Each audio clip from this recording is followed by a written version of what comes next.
and I have Welcome to Media Path. I'm Fritz Coleman. And I'm Louise Palanker. You know, we're more than a podcast. We are a cultural touchstone, a dictator of taste, a driver of conversation. Sure. But most of all, we bring you very talented guests. I am so excited to have Kevin Pollak on with us today. For my money, one of the world's great impressionists, a successful comedian, an actor and writer and director.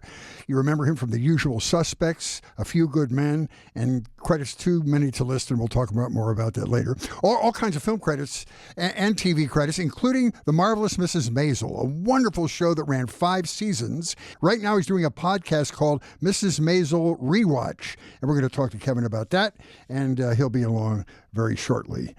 It's pretty fun. I think the full title is My Mrs. Maisel, and then : a rewatch podcast. Wow, you're like spell check. That was very well done. You're welcome.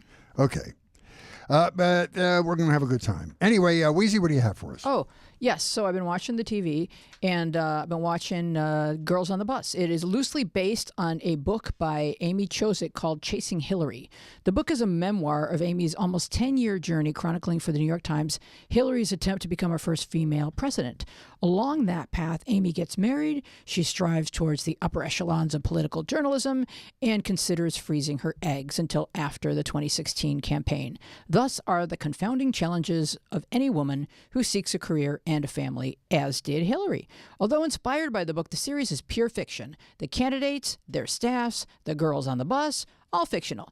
The issues and themes, however, remain consistent. How much of ourselves do we pour into others and their dreams in pursuit of ours? The girls on the campaign bus for the fictional female candidate based on, but not Hillary, are Sadie, whose gonzo style at a legacy outlet is inspired by Hunter Thompson; Grace, a battle-tested veteran of the political circus who has prioritized breaking scoops over her husband and her troubled college-age daughter; Kimberlyn, a rising star with a Fox-type network. Recently engaged, she is juggling the workload with the menu selection demands of her fiancé and of her future in-laws. And Nola, don't call her an influencer. She's a content creator who uses her platform to cheerlead for her socialist candidate of choice and shill for sponsors. The candidates on the trail are archetypes: the old white guy, the small-town mayor, the action star, the AOC Green New Big Deal, and the Hillary. The weave of storylines includes diverse perspective threads, blending media, politics, ambitions, sanctimony, and individual values within a high-profile parasitic relationship where we're never quite sure which participant is the parasite. The bus and the girls journey their chaotic way through challenges, obstacles, scandal, tragedy, conflicts of interest, and self-discovery. Hop aboard. It is an interesting ride. Very well written, very funny. The Girls on the Bus stars Melissa Benoist, Carla Gugino, Christina Elmore, and Natasha Bayman, and you will find it on HBO. Would a man freeze his eggs for his career? No, I don't think so. So I would watch this for that. Okay. I'm going to talk about Rachel Maddow's latest book, Prequel, cool. An American Fight Against Fascism. This is an expanded work based on her podcast called Ultra. It's about fascist sympathizers in the U.S. in the 1930s. This fight we're in right now to protect democracy from autocratic and fascist tendencies goes back to before World War II. It's all the rumblings we're experiencing right now, only worse. Anti-Semitism, white Christian nationalism, foreign influence on elections, a well-formed disinformation campaign, constant assaults on our democratic institutions, paramilitary units that stored bombs and ammunition to ultimately take over the government. There was a number of congressmen, senators, and other elected officials involved. Like 25 people in Congress were involved in these plots. It's hard to get your head around how popular these movements were back then. There was the Christian Front, the American White Guard, the Silver Legion of America. The biggest was the German-American Bund that fantasized about a fascistic country under the rule of a Hitler-like character. Bund meetings were so popular, they filled Madison Square Garden for meetings several times over. You'll be gobsmacked that this was our country before and during World War II. At the time, there were 5 million members of the KKK. There were Nazi youth summer camps all over Long Island. A radio priest, Father Coughlin, had 30 million listeners a week. He was a staunch anti-Semite supporting a fascist government and had armed soldiers ready to do battle with the government.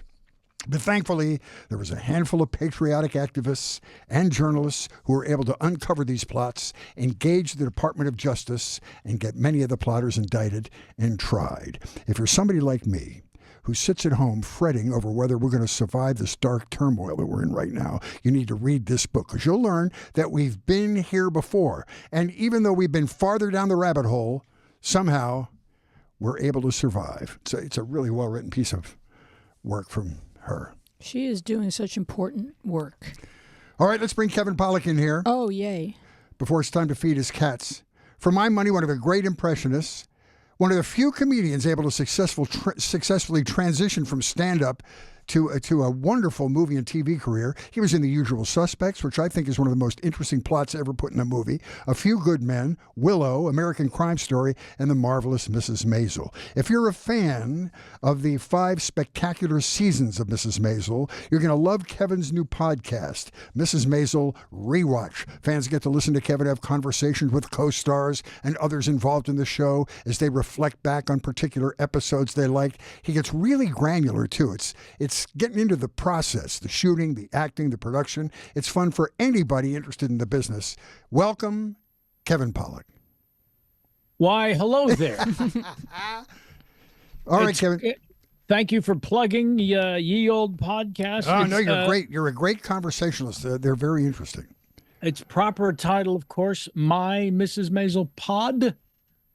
That's the annoying title. And that is how you will search Google for it. Okay, My Mrs. Maisel Pod. Okay, and you've done like 40 episodes now, right? Something like that. Yeah, I was just post-producing episode 47. So yeah, we're into it. I think only 40, whatever, 40 something have dropped. So Dana Bash is the one I was listening to most recently, but I think you cut her into 2 parts, correct? There are 2 parts for Dana Bash. Yeah. All right, so before we get into all that stuff, please. So William Shatner returned to Earth after his brief space trip on the Amazon delivery truck with a nose cone, and he was standing outside his capsule, and he gave this beautiful speech, these very articulate, emotional comments, and while he was doing it, all I could think about was you doing the speech later as William Shatner. Did you? Sorry about that. Oh, no. Unbelievable. But you know, Shatner is just one of the spectacular impressions you do. So this is an interesting podcast, Kev. I like the rewatch format. Are other shows doing that yet? Oh gosh, yes. Oh, are they? Check your Google. Okay. Yeah, there's a bunch of rewatch. Yes. Okay. I was too early to the podcast world with Kevin Pollak's Chat Show, where I did ended up doing 10 years, 400 episodes, very long form, no censorship. So I would get a couple of hours starting in 2009. I got a hour and a half 2009 interview with Elon Musk. Wow. That's pre-Bond villain Elon Musk. Wow. Yeah. And did you had no foreshadowing, no sense of the future with him, that he was going to be a fascistic dictator or anything like that? Well, you'll have to dial in and watch the episode. Oh, okay. See if you can tell. There was no, well, yeah, I mean, just the Roadster was on the street. The Model S wasn't even out yet, let alone the others that followed. Wow. It was very, very early in his Tesla success. Oh. And yeah, the 2009 version was quite a bit different in every possible way. Sure. Well, the guy's a genius. I mean, he's privatized the space industry. There's no question about it. He's just a little Aspergery and a little crazy. I love listening to your Jason Alexander one because you're 2 great performers, and you guys reflected on one of the episodes from season 4, and it was really interesting to me to hear him talk about his insecurities of coming onto your set, thrown into a pre-established families of actors that you were, and then feeling like a novice until he could get his legs underneath him. That was touching. It was touching to hear somebody with his skills feeling uncomfortable for a minute. Yeah, well, he's a very open book. So it is a great conversation in 3 parts. And yeah, he will share those kind of experiences, and many people have who've come on the pod, but you know, it's like you said,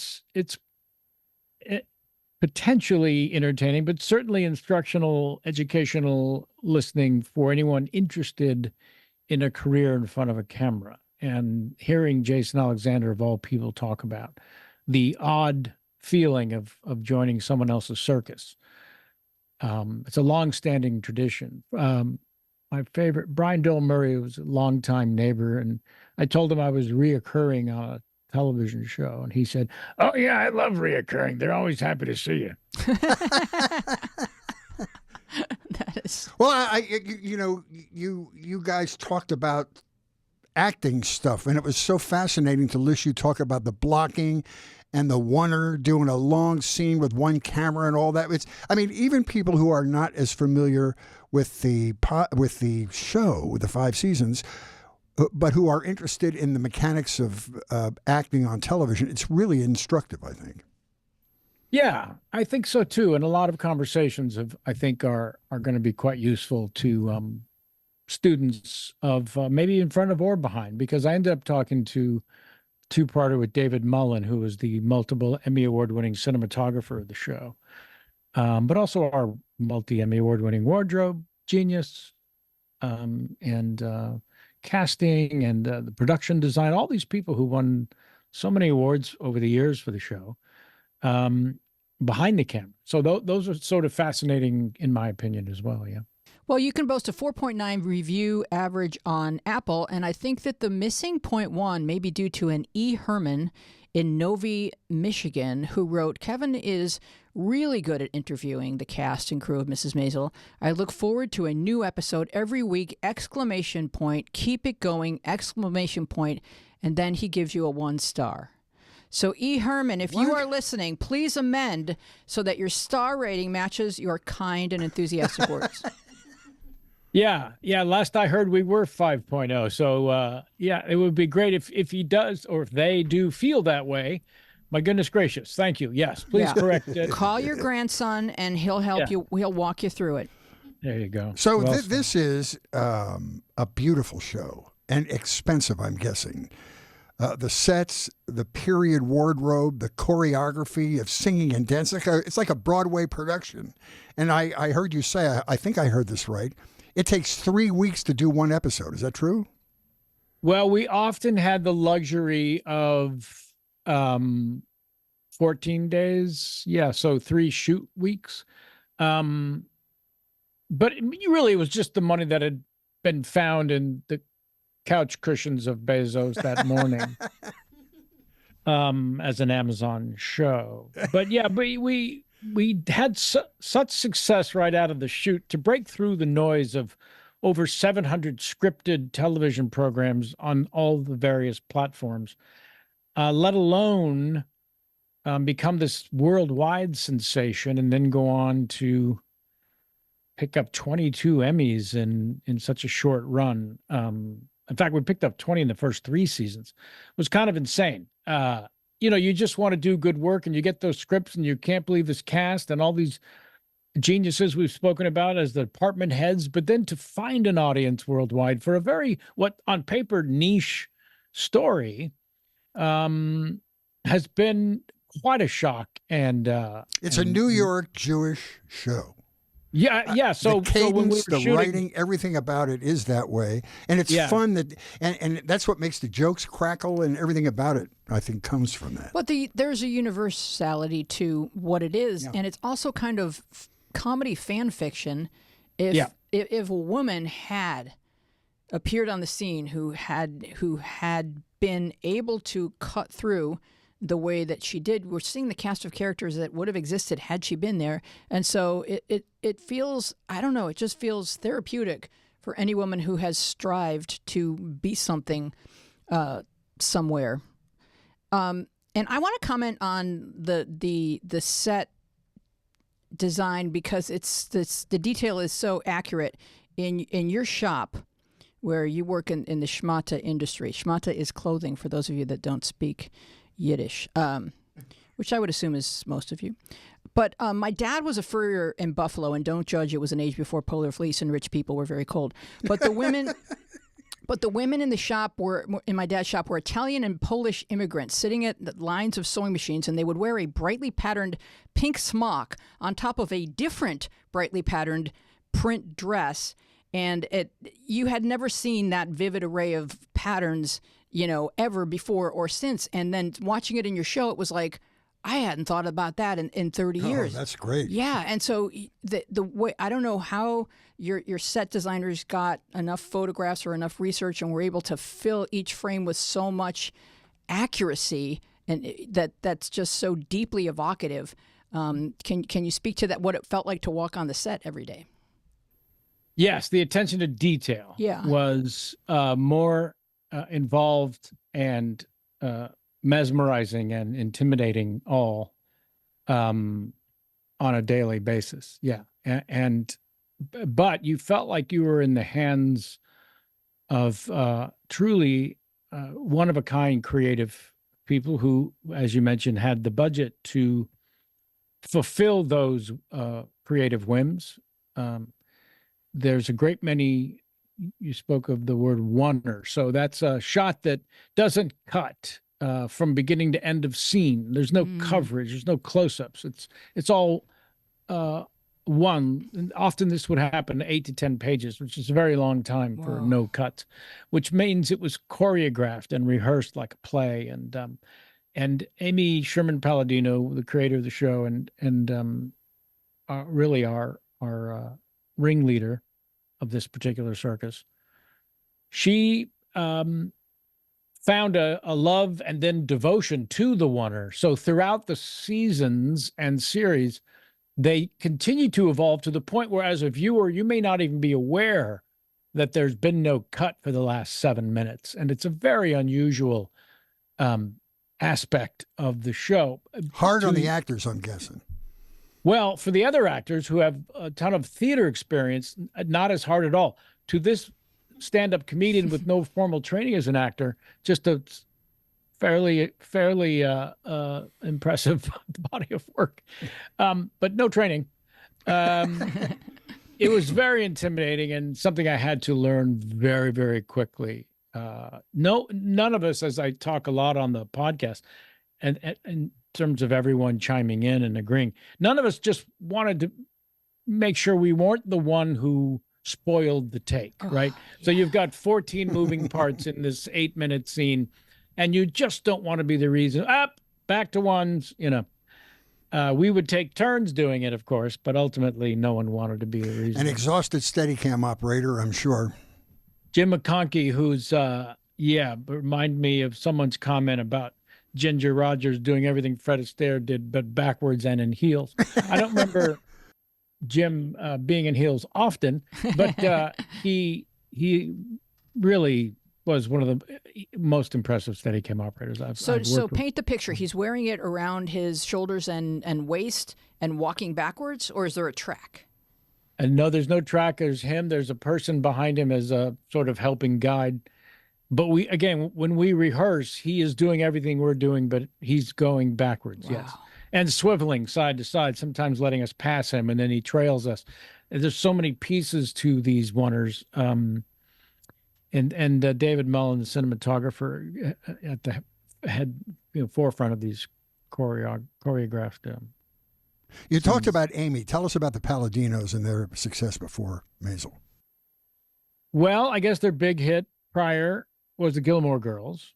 They've done other wildly impressive work, but that was a long-running successful show that ultimately had a reprieve on Netflix for a few episodes. But yeah, they're together a singular voice, and they would take turns directing. We had a few guest directors. Scott Ellis from massive Broadway success would do an episode every year, but the two of them really were the showrunners at all times, and the TV's a writer's medium, and so even though they were directing, it was really their creative and brilliant writing, and also writing at a pace of dialogue that no one is accustomed to until you get into their universe. You're talking faster than humanly I don't want to say possible, but suggested.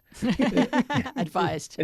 It's all ill-advised. Yeah. And Rachel Brosnahan, the lead, the very titular character of Mrs. Maisel, on our 80-page scripts often, she would be talking faster than humanly suggested on 74 of them. And so she really did have the bulk of the ridiculous workload. And often in heels. 98.7% of the time. Yeah. There was a rumor when the show first caught fire that this was loosely based on Joan Rivers. Is that true or no? It was not based on Joan. There were elements of Joan's life. There are elements of other performers' lives also. Amy Sherman grew up with a stand-up comedian father, Don Sherman, from the 50s and 60s. And into the decades thereafter. And so she knew that world and wanted to create a fictitious woman to be our central character, to, deal with family issues, deal with a woman trying to make it on her own terms, first thrust into it by a sudden divorce, a husband walking out.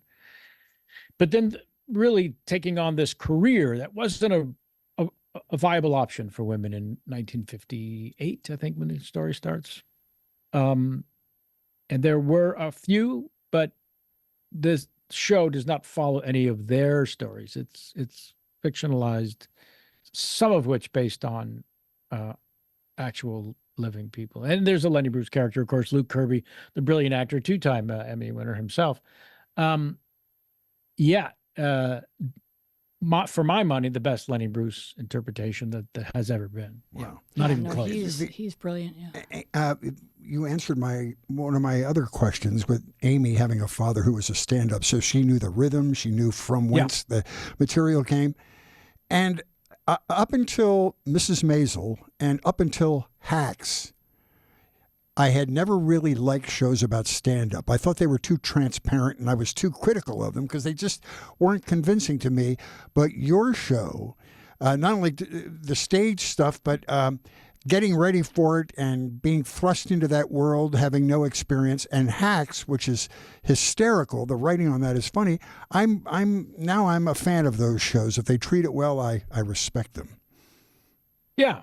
Yes. It's something that stand-up comedian friends of mine, I was very interested in hearing what they all thought, and for the most part, everyone, begrudgingly or otherwise, agreed that the show hits on so many of the real life decisions, among other things, aspects regarding a stand-up comedian's life. Were you the only regular actor, who actually is a comedian?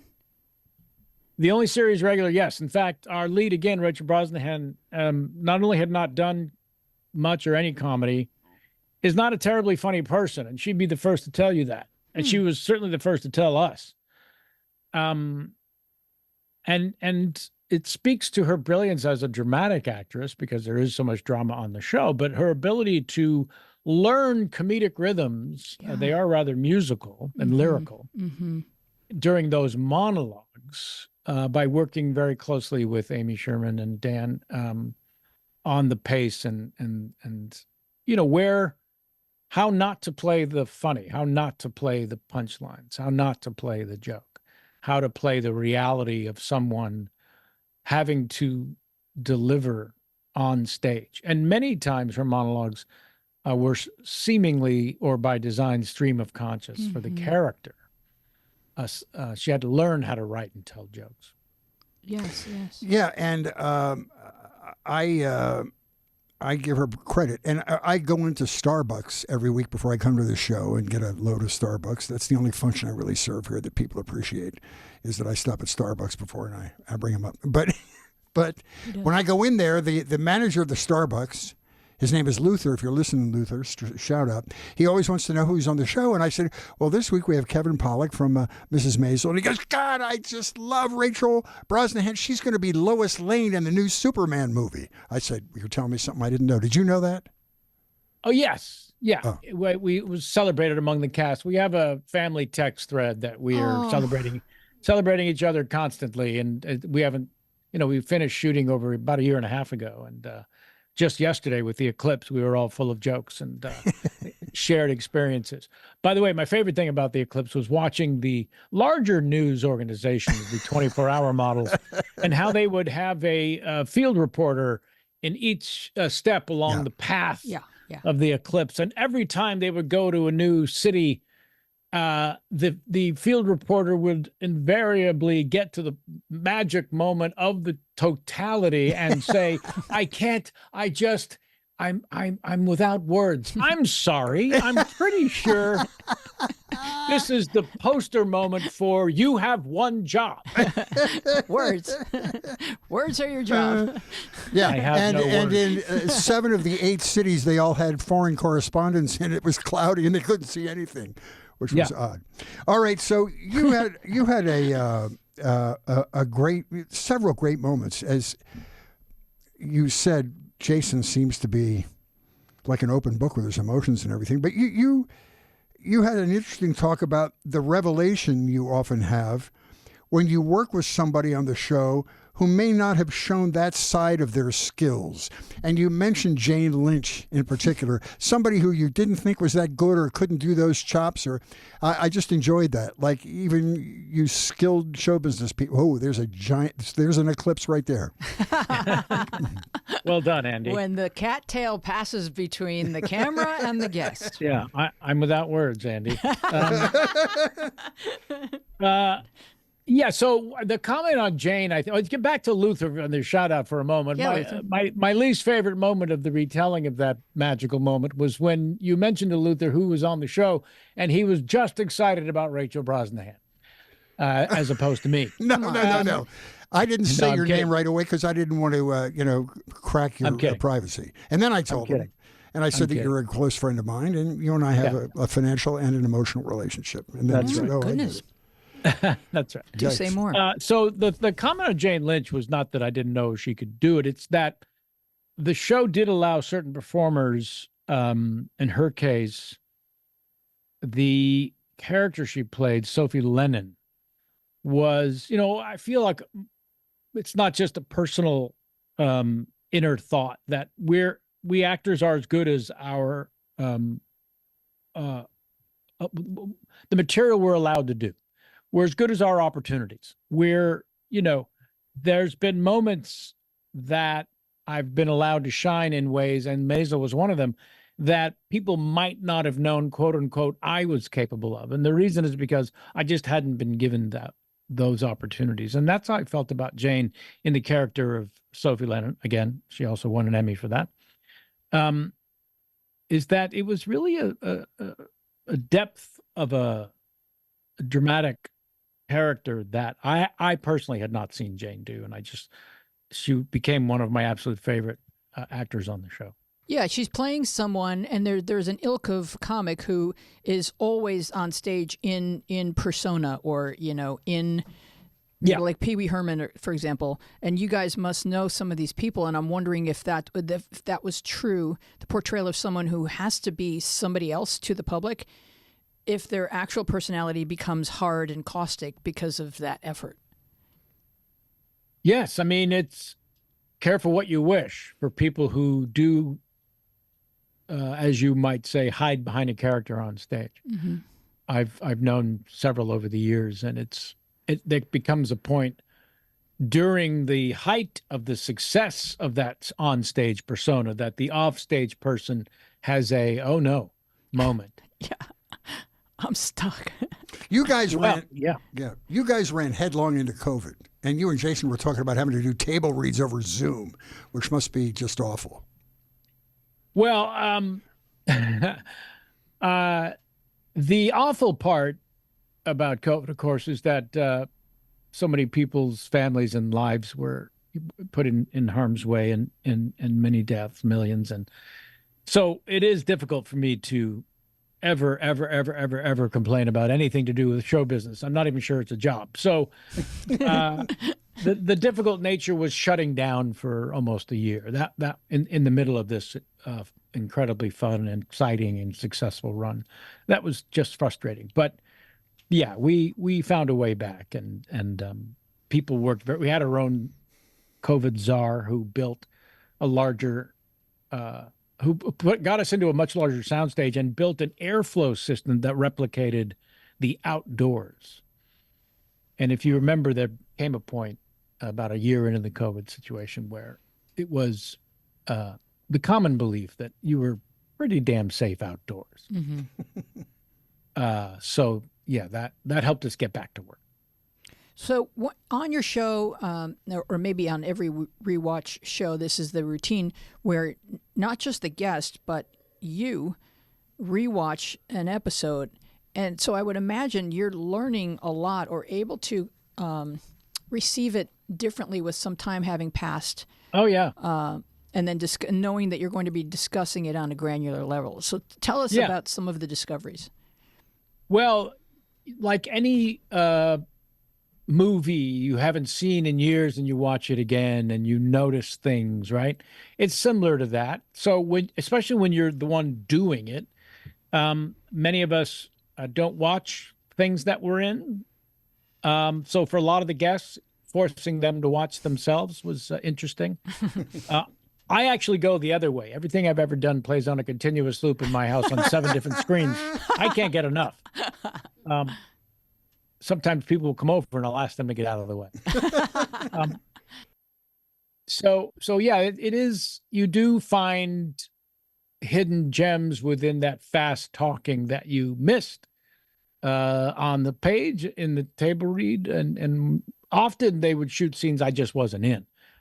My character was sort of comic relief within a comedy. Caroline Aaron plays Shirley Maisel. Shirley and Moishe were, I commented that many times, were the comic relief within a comedy. And so out of that glorious 14-day shooting schedule, we would work 2 or 3 days tops. And that was another reason it was the greatest job ever, because you get a little lazy as you get older. All right, I want to go back to your origin story and the petri dish, which was stand-up comedy in San Francisco earlier in your career. I mean, when you look at the team that came out of there, Dana Carvey, Robin Williams, Bobby Slayton, Paula Poundstone, yourself, others, this was like the Yukon championship team of stand-up. And I told you this one night at dinner. You guys would all come down here and enter the Los Angeles comedy competitions, blow the roof off the dump, get in your car and go back up to the Bay Area. And I just always, not jealousy, but I envied the fact that you were able to hone your craft so beautifully in such a supportive community of the arts that San Francisco is. Talk about those early days. Yeah. Also Ellen DeGeneres. I mean, the list is kind of endless. Who came through there? Bobcat Goldthwait, and so many people had even started elsewhere, but once they got to San Francisco, they stopped and really honed their craft. And my better half, Jamie, and I, we were watching the first part of 2 parts of the Steve Martin documentary last night. It's so good. And there was a moment in his 10+ year struggle where he finally played the boarding house in San Francisco, where he ultimately recorded his first album, Let's Get Small. But when he did a week run there, it was the first time, he comments in the documentary, where he felt, I found my people. And it was true of a great many acts, Lenny Bruce, Jonathan Winters, Woody Allen, through the 60s and 70s. There is something in the water. There is something about the love, almost coddling of the arts, and stand-up is one of them. There's been a San Francisco comedy celebration day in Golden Gate Park that's been going on at least 40 years, where maybe 35,000 people would come to this free concert, and 75, 80 comedians would go up one after another, 5 minutes each. And this giant free show. Imagine 40 years of that. So yeah, there is this community up there that's been there and loving and embracing all forms of stand-up. Even Harry Anderson did, work the streets first of San Francisco before he got on the stage. Bobby Slayton I was commiserating with him about the LA comedy competitions where they do one night at the Improv and then one night at the Ice House and all these places. And it would take a week. And he would say, when I would come down here to do those competitions, it would cost me money. Because in San Francisco, I could make a living doing stand-up. He was making like $2,000, $3,000 a week doing stand-up. Down here, you make $25 a night, and you had to go on strike to make $25 a night here in LA. It's so different. It's so different. There are showcase rooms really in LA. Whereas in San Francisco, you've got a classic lineup of 3 performers with an MC, a middle act, and a headliner. And the headliner can make a handsome, career and salary. Where showcase rooms in Los Angeles are giving you, which is ultimately why I moved here in my mid-20s from San Francisco, was to pursue performing in front of people who could put me in TV and movies. And that also is not going to happen in San Francisco. But you can get good faster because you can make a living just doing stand-up. And then you come here and they can get away with not paying you because you're doing it for the hope, in the hope that someone... This is comedy college, says Missy Shore. Yes, exactly. We're allowing you to get good. Yeah, okay. But the dream was... Yeah, go ahead, Kevin. I was just saying, I would, when I moved here, I would still go back to San Francisco constantly to make a living. And then I would, be here. And then eventually work some comedy clubs around the country. Right. Dream. Go ahead. I was just going to ask this real quick question. The dream, I think, for most comics from your generation was do Johnny Carson and then get a sitcom. And you were the guy that went right into movies. Was that natural, or was that an accident, or was it intentional? How did that transpire for you? I was in LA struggling a couple of years, trying to get an agent, trying to get an audition for anything. And my brother, still up in the San Francisco Bay Area, called me one day and said, I was thinking about your struggle down there. You know what you got to do? You got to do that Johnny Carson show. Wow. Like it was the first time really you ever full heard that. of wisdom. Thank you, Galileo, with your insight and profound discovery. I went on hundreds and hundreds of auditions when I eventually did get an agent, where it felt like they were saying, how about anyone but you is going to get this part?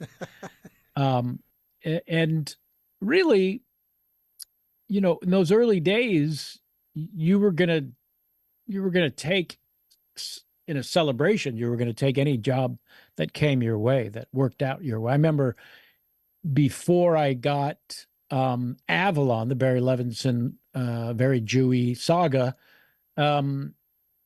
which sort of put me on the map as a dramatic actor within the film industry. But 6 months before I got it, I auditioned for Full House, the part that Dave Coulier got, because every comedian of the time auditioned for that part. Okay. And would have killed for that opportunity. Sure. But then 6 months later, I'm in this dramatic saga for Barry Levinson and suddenly doing movies. And, you can make all the plans you want. But yeah, the difficult part is, after A Few Good Men, I went from auditioning to getting offers. And that's a very bizarre turn especially for me, the stand-up comedian, first and foremost, because as a comedian, when you're offered stage time, the answer is yes. What time? Where do I go?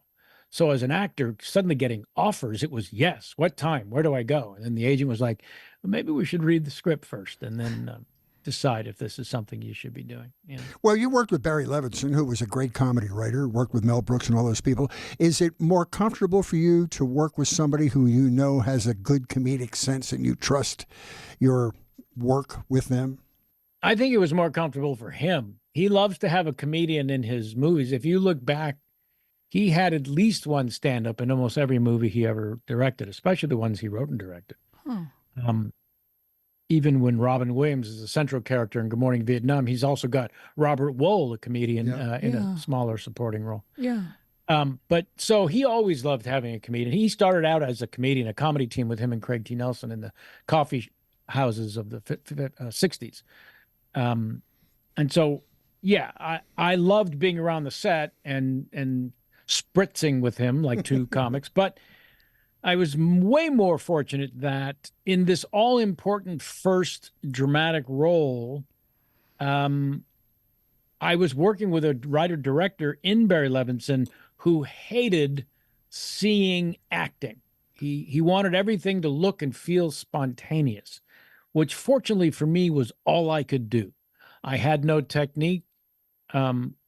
As I mentioned, no training. So for some reason, well, not some, but having been on stage already as a comedian for so many years and bombed on stage in front of strangers for so long, I got in front of that camera and I just wasn't intimidated. And fortunately he was not controlling me like an intense dramatic director.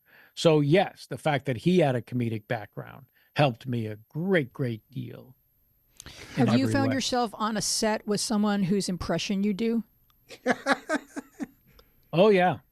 Yeah. And it's not always a good idea to share it. Can you give an example? I mean, the time it worked out well was Alan Arkin. He and Peter Falk were in my favorite comedy film, The In-Laws. Mm-hmm. Oh, man. And I had done The Tonight Show, and I knew Johnny loved Peter Falk and had him on all the time. So when I was first asked by the gatekeeper, Jim McCauley, to do stand-up on the show, I just had this instinct that I would do better from the couch doing my impressions. And I knew the protocol. He couldn't bring me to the couch. So I asked if we wait till I had a movie or a TV show that where he could justify bringing me to the couch. And then I would do my impressions and things from the couch, specifically Peter Falk.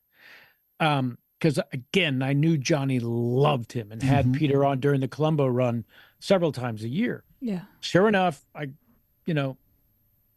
there I am behind that famous curtain, and I hear Johnny say, "Now, folks, my next guest is an actor and a young comedian named Kevin Pollak. He's got a new movie out directed by Ron Howard called Willow.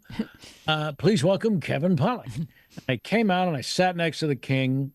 And, there's a pre-interview to those shows, spoiler alert. Yeah. And in the pre-interview, Jim McCauley, the gatekeeper, producer of the segments for the comedian, said, "What do you want Johnny to ask you to thereby help set up your stories?" And just have him ask me if I do impersonations, and I'll be top-loaded for what comes next. And sure, so Johnny said, "Now, we'll talk about Willow, Kevin, in just a moment. Somebody told me backstage that you do impersonations. Is that right?" And without missing a beat, I crossed one eye, as I had taught myself to do, because Peter Falk famously had one glass eye. And I just went right into it. "Johnny, that's a bold-faced lie. I don't know who told you that, and I wish they had, quite frankly."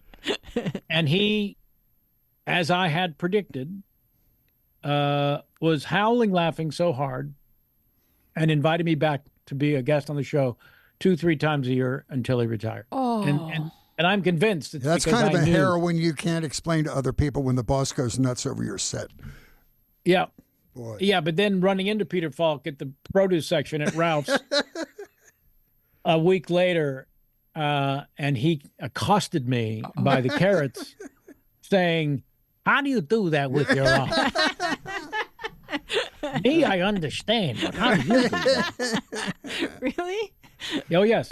So I took that impression to the set of a movie I did called Indian Summer. So when I met Alan Arkin, who's in the film as well, I went up to him doing Peter Falk to try to win his favor.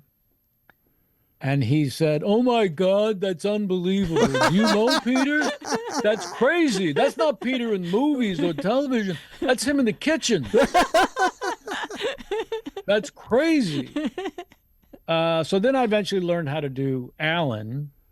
And I remember he said, "Somebody told me you do me. Is that right?" And I said, "I can't do you." And he said, "Wait a second, is that me? That's not funny." But he went on to love it. And we had such a great friendship over the years. He was a truly skilled actor. In the film, I can't remember the title of it, but where he played the deaf and dumb person. What was the name of that film? Where he played the person who couldn't talk, and he Lonely Are the Hunter? Yes, maybe? the Heart of the Lonely Hunter. Heart of the Lonely Hunter. Yeah, oh very my good. goodness, Yeah. it was so spectacular. He was one, and then I thought it was a great swan song for him to do the Comiskey method too. He was so funny in that. Mm-hmm. Mm-hmm. Yeah. We talked about that and everything else. And there's a big festival in San Francisco called Sketch Fest, and they do stand-up shows and improv shows and sketch shows, and they also do these sort of cast reunions for movies and TV shows. I've moderated a bunch like Spinal Tap and A Mighty Wind. Oh my goodness! And so one year they asked me to interview Alan Arkin, and they were going to show The In-Laws. And so, something like that for someone, again, you would just impersonate in your act, and then you got to work with, and then you got to know personally, and then you find yourself on stage at the Castro Theater in San Francisco in front of a couple thousand people, talking to him in conversation. And he was just an extraordinary person on top of the talent. Well, I want to talk about Usual Suspects because I think it's really one of the most interesting plots in the film that anybody has ever seen. And you mentioned in one of your discussions, I don't know if it was with Jason or somebody else, that you improvised a lot of your best work in that. Is that true? Well, the screenplay, which went on to win the Academy Award, is still the best film screenplay I've read. And once we started shooting, the director was comfortable with me also improvising. So consequently, I'd say 70% conservatively, but probably higher, of the dialogue lines people quote to me as fans on the street, goes the saying, or in a restaurant or a men's room at the airport, it is something I improvised in the film. And in fact, Chris McQuarrie, who was the 26-year-old punk who won that Oscar and now is writing and directing the Mission Impossible movies, I still bug him to this day that he should let me have the Oscar 1 week out of the year. He can have 51. He can have 51 weeks, and then 1 week out of the year that trophy sits on my mantle. Yeah. Yeah. Again, the best script I've ever read.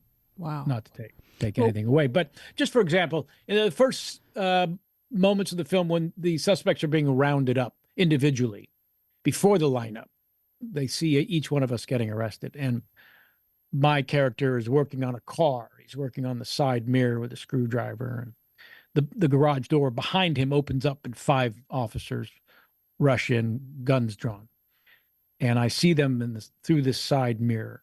And in the script, I was just supposed to use the oily rag to wipe off my hands, maybe my brow, and then toss it over that side mirror to transition into the next scene. There was no dialogue written. But in fact, when 5 police officers rush through this suddenly open garage door, in the moment I said, "Are you sure you brought enough guys?"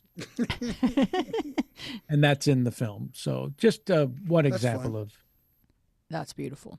So we do a little game called IMDB Roulette, where I say the name of, you have 156, I believe, IMDb credits. I say the name of a show, and then you tell us like who you played and what you remember about the experience. Okay. Another game you might consider, I'm happy to play this one, Sure. is 2 Degrees of Kevin Pollak. I don't know why Kevin Bacon needs 6. Yeah, that's. I can get you to anyone in 2 degrees. I bet and you by can. degrees, Wow. it means a handshake away. So the first number 1 will get you 1 degree to Sherman Helmsley. So we're going to start with Amen. Amen. And you played? What character did I play? Yeah, and what do you remember about being on the set? Well, that was so early that, of course, I couldn't possibly remember the name of my character or what they ended up calling me, But I do remember Ed Weinberger was one of the creators of the show, and he had come from Taxi. And I remember seeing his name in the Taxi credits. So by the time I got this golden opportunity as an actor, I wanted to pick his brain as a writer, and even pitched him an idea for a show, which was behind the scenes of a National Enquirer, which he said his response was, "I think the real National Enquirer stories are too bizarre for fiction, and they're ultimately more interesting than what the fictionalized version of those stories would be. At any rate, that is my memory from working on Amen. Oh, wow. What a cool memory, though, of getting to talk to him. So for number 2, we have L.A. Story. Back to Steve Martin, yep. Mm-hmm. Oh, I played Frank, his agent. And when Mary Lou Henner, who plays his girlfriend, has an affair with me, Steve Martin's character's comment when he finds out is, I thought Frank was only supposed to take 10%. Yeah. Number 3 is Wayne's World 2. Mm-hmm. Yeah. So I play the single ocular albino. That is, he has one white eye at the city sort of register to use parks and things. So I don't know that my character, he must have had a name, but I don't remember what it is. I just remember he had a problem with the contract. Make sure you cross the T's and dot the lowercase J's. Okay. For number 4, and this was particularly interesting to me because I'm obsessed with this show, Drunk History. Uh-huh. I played, I think, an artichoke king, maybe. His name is Ciro Terranova. I'm not sure. But talk a little bit about the process of Drunk History, because you guys are all sort of pantomiming a story that a drunk person has told previously, and are they blasting the audio onto the set so that you know what words to mouth? What's the process? Yeah, no, they're playing. They are absolutely playing the recording of the individual who allowed themselves to get drunk on camera and tell the story. Yeah. So that you can lip sync it. Yes. Wow. Yeah. Fortunately for me, my first act when I was 10 was lip syncing a comedy album. My mother caught me doing it at home alone, and her response was, "That's it, you're doing that for the Zookers at Passover." Aww. What was his album? My mom booked me on my first gig. Wow. Which was the white painted out brick fireplace, like 1.5 feet deep and maybe 3 feet wide, that I performed for the gathered family. Well, it was the biggest comedy album at the time. And unfortunately for me and so many others, they did not put in the liner notes, "This comedian will go on to be the most prolific serial rapist in history." Yeah, I know. Understood. So Bill Cosby, yeah. Sure. All right. So number 5, our final entry is American Crime Story. It was a Bill Clinton, Monica Lewinsky scandal. Impeachment, yeah. Yeah, impeachment, sorry. And you play? I played the head counsel for the White House. Historical character in that regard. His name is Bernie Nussbaum. Correct. Continue. Small Jews for 400. All right, I have to talk about A Few Good Men before you tell Sure. the greatest anecdote about Rob Reiner doing line readings to actors, including Jack Nicholson. And line readings to most actors are verboten. It assaults their egos, and they just don't like it. And so the concept of a line reading for the audience is a director will be frustrated by the timing and pace of an actor's performance, and the line reading is the worst way you can inform that actor, because as the director giving a line reading, you will say, "No, not like that, like this," and then the director will act out the moment for you. So you can imagine why that might not be enjoyable. You're usually hired because they liked the way you did it. So in the case of Rob Reiner and A Few Good Men, we had the luxury of rehearsal for a couple of weeks. And so on an empty soundstage, much like I'm told when you rehearse a play, having not done them, I never understood when I was offered to do a play why I would want to share the stage with other people. But there was tape on the ground of this soundstage, simulating the courtroom or whatever scene we were doing. And first, Rob was directing rehearsal for Tom Cruise, Demi Moore, and myself for a number of days. And during that time, it became apparent that he was giving what I would call involuntary line reading. So because Rob is an actor first, he after we would rehearse a scene, he would say, that was great job, you guys, and very enthusiastic. And he would say invariably, Kevin, that point where you get to the thing and you say, so instead of saying the line, he would start to act it out. But you could instantly tell that Rob didn't mean it as an insulting line reading. He was getting caught up in the actual moment in the scene, and he would end up acting out all the parts for the next 3 or 4 minutes of the scene, because he just loves, being involved in that way. However, you do have to make peace with, okay, this is the way he communicates.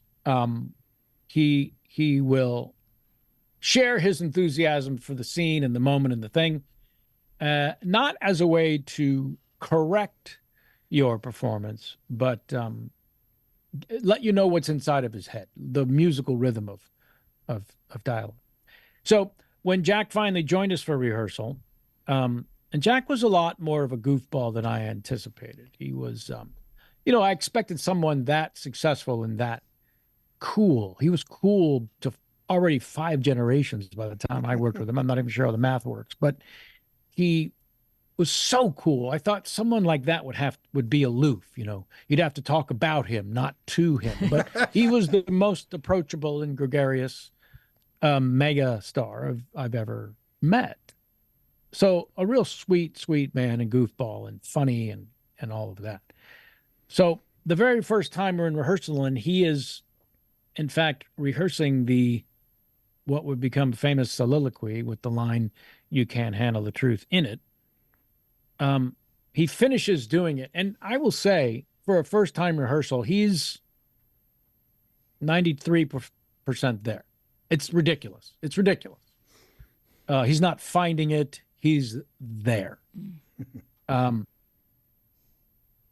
when he finishes, Rob is enthusiastic with his enjoyment of it. He's so grateful that Jack's already there and you've got it. You've nailed it. I'm so happy. I knew you'd be so amazing in this.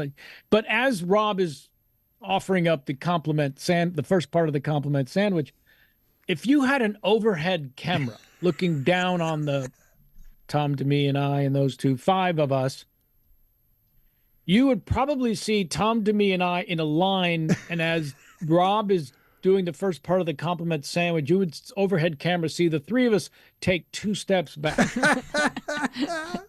Because here in it comes, anticipation baby. of what was coming. And so Rob invariably got to the point of the compliments where he said, really, it's just that one little piece where, where you say, and then Rob starts doing the dialogue. He's not doing an impression of Jack. He's not even performing like the way you should do it.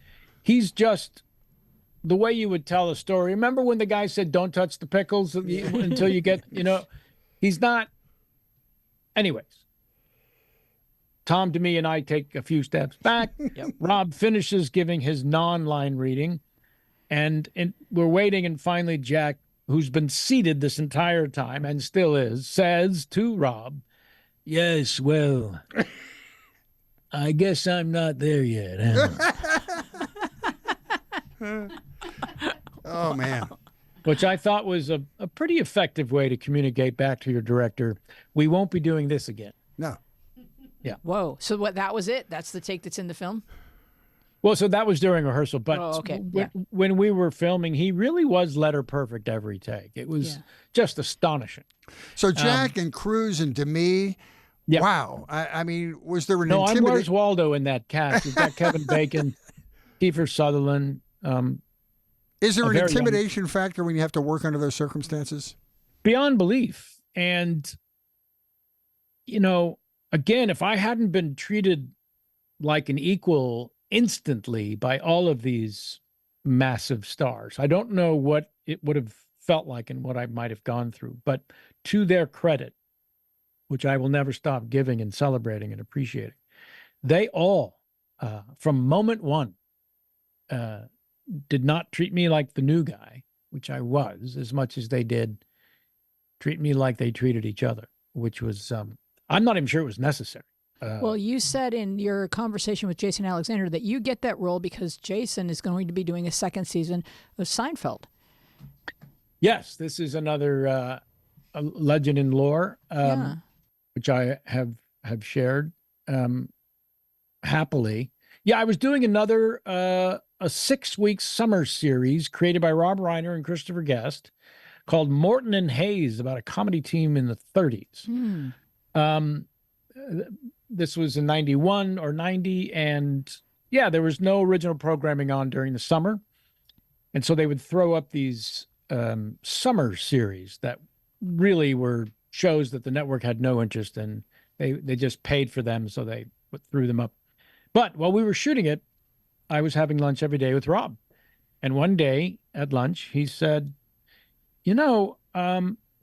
I'm just thinking my next project is this movie I'm doing. Is a very successful Broadway play called A Few Good Men, and I've got Tom Cruise for the lead, which is amazing. I think I'm going to get Jack Nicholson. But there's this part of Tom's co-counsel that I've got an offer out to Jason Alexander, but if Seinfeld gets picked up for season 2, he won't be available. And I'm thinking now that you would, in fact, be perfect for this. Now, a little context. Seinfeld at that point had only aired the first 4 episodes. They were called the Seinfeld Chronicles. They were on Friday night, and 11 people watched them. Yeah. And it was a big, this is not going forward, was the understanding. And it was only NBC's infatuation with Jerry as a stand-up that they ultimately decided to try a second season.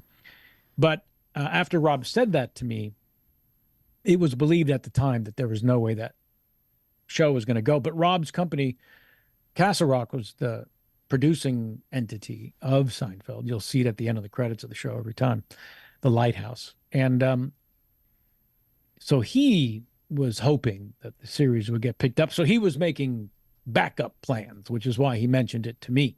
I, of course, went home and prayed for another person's success like you cannot believe. In Jason's, and it worked out rather well for both of us. Yeah, it sure did. I bet it's fun to do a piece like A Few Good Men that's been honed on stage for many years. The writing is impeccable. There's no air in it. It just is perfect. The writing is perfect, and it must make your job easier. Yes, and Aaron Sorkin, it was his first play, and it was his first screenplay, and he was very young. So he was not the Aaron Sorkin we know today by any stretch. Quite the opposite. He was a puppy on stage while we were shooting on a sound stage, not a Broadway stage. A pivotal moment for all concerned. And we want to just thank you so much, Kevin, for joining us. What a delightful conversation. I'm going to read our closing credits, but before I do so, would you want to mention anything about where folks can find the podcast? Well, your audience knows if they're listening to yours, that however you get your podcast goes the saying, my Mrs. Maisel Pod. And we're just finding our way, and it'd be great to have anyone from your audience who's interested in any of the aspects that we discussed earlier to give us a listen and rate and review and all that stuff. You're skilled in so many ways, Kevin. As a stand-up, as an actor, as a host on that show, you're so comfortable to listen to. Continued success. It was really special having you on today. And thanks for coming. Both. Yeah, thank you. Thanks for coming along. We would love to continue this conversation with you on Instagram and Twitter, where we are at MediaPath Pod, and on Facebook, where our show page is MediaPath Podcast, and our Facebook group is MediaPath with Fritz and Wheezy Podcast Community. You can find full video podcast episodes loaded with bonus visual content on our YouTube channel at MediaPath Podcast. We would love it if you would judge our appearance and then subscribe. You can write to us at mediapathpodcast@gmail.com. We want to know what you've been watching, listening to, enjoying. If you enjoyed this show, please give us a nice rating wherever you get your podcasts and share our social media posts so that your friends can learn about your excellent taste in podcasts. Our website is mediapathpodcast.com.